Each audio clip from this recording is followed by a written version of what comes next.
Hi, welcome to Sunil Maths tutorial. Linear algebra classes. Let us prove another statement. Every non-empty subset of linearly independent set is linearly independent. So, right, let V of f be a vector space. V of f be a vector space, and capital S is equals to alpha 1, alpha 2, and so on, alpha n be a linearly independent subset of V of f.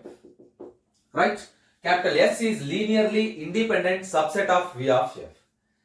By the definition of linearly independent, then by definition of linearly independent set, every relation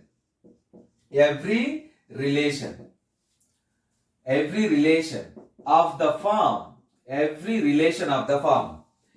alpha 1 plus a2 alpha 2 plus and so on plus an alpha n is equals to 0 bar, where a belongs to capital F, implies means this expression gives us thus every scalar is equivalent to 0.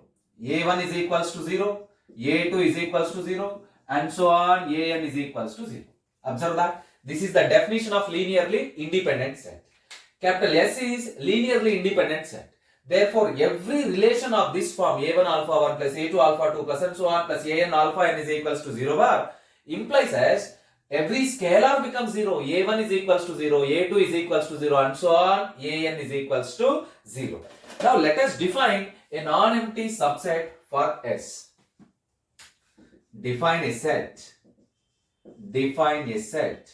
Capital S dash is equals to, with the elements alpha 1, alpha 2, and so on, alpha k, where that k is less than n.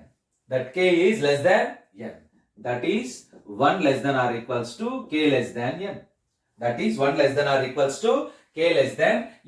By definition of S dash, clearly S dash is a proper subset, a non-empty subset of S.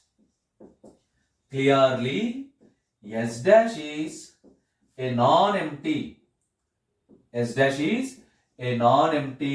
subset of S.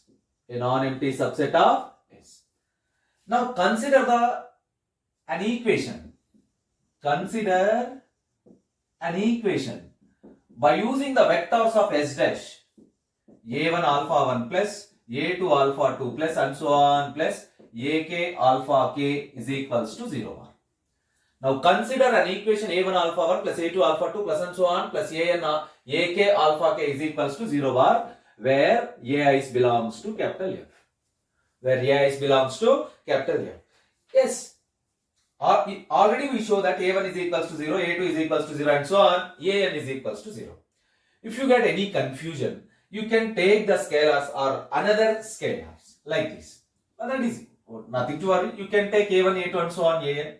Or you can take some another scalars like this, b1 alpha 1, b2 alpha 2 and so on, bk alpha k is equals to 0 bar.